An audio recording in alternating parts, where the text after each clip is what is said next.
Hey YouTube, Darren here. Just going to show you what all I have been doing. I'm putting the dualies on there like everybody suggested, at least until I get some honest to goodness off-road tires, just for the heck of it. I got that one on. I got to tighten it up and get it adjusted a little bit. We'll see how well these things do. It's not hard, and I'll do a couple of tires and record it and show everybody how to do it, because it's there's nothing really to it. You just gotta have enough tires. So more to come in just a minute. This is one of the 1 foot long pieces of 3/8 threaded rod, and this is the lock washer. So what I'm going to do, I'm going to go ahead and get the pliers, clamp it right here, tighten this down to where the plastic expands and locks over it, and then I'll put a washer and slide it through, and then we'll do the same thing on the other end and get this second tire on. You can see I've got that one tightened up now, and it looks okay. And this one, I'm getting it set up. Then I take these threaded rods with the washer and the lock nut on the end and feed them through the weight hole. Let me turn this camera sideways so you can see. Maybe that's a little better view. There's one, and then there's the other.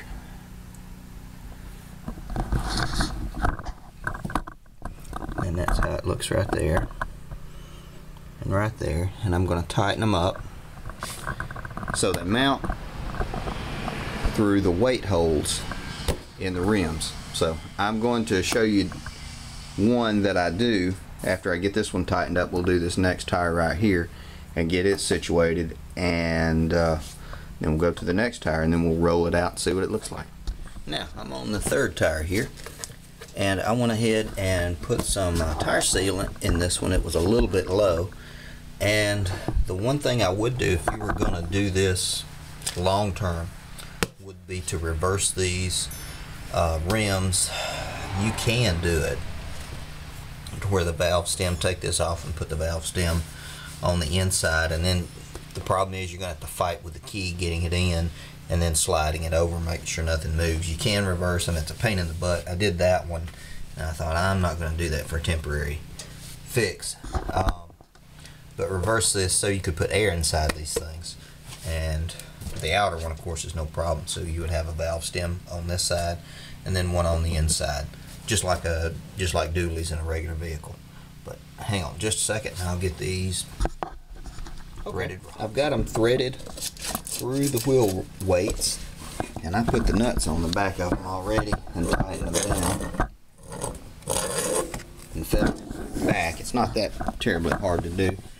And now I'm going to line it up on the front. I'm going to put these again where the weight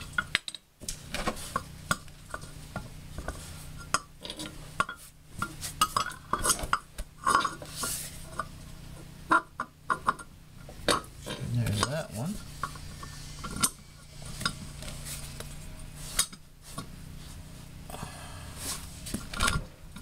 And that. See if you can see that. There we go. Yeah, and that's pulled through. Okay. Now that tire's on. It took about 2 or 3 minutes.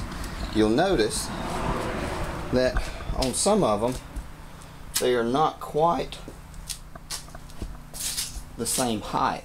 My thought is that once I ride around in my driveway for 2 or 3 times, they will work themselves down almost like self-adjust, and if I need to I can adjust it down some, but that's my thought anyway.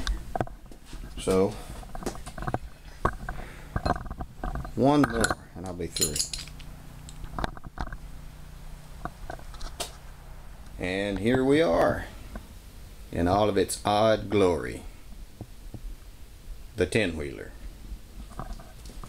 So I'm going to crank it up if I have gas in it and get it out here and see how it does.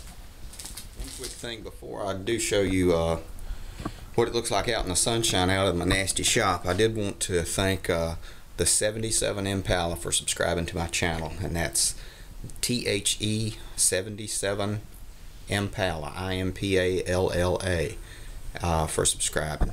And I also wanted to thank Hyde Empire again for what he did. That was nice. I appreciate it, man. Thank you very much. Everybody that survived the storm, Sandy, I hope everybody's doing okay. Here we go. These are the people I wanted to thank. Now let's go take a look at it. There we go. Now you can see like that tire is slightly off a little bit, so I'll have to adjust it, but I think just driving it, it will self-adjust like I was saying. That one's done. I've still got to do the back on this, put the dump bed on it. And something else, this transmission appears to have a leak. I filled this up with a combination of Lucas gear oil and 30 weight oil, and it seems to have I don't know if there was a small crack in the case or something like that. I haven't done anything aggressive to it yet, but I'm gonna have to pull this guy back out and look at it and see if it is. I'll JB weld it since it's aluminum and smooth everything out. I may have another case somewhere, but that is it. Still looks all rough and nasty. Hopefully in the next week or two I'll get everything finished up on it. I don't have any more time to play though, because I gotta go inside and take a nap with my wife, because I'm that kind of guy.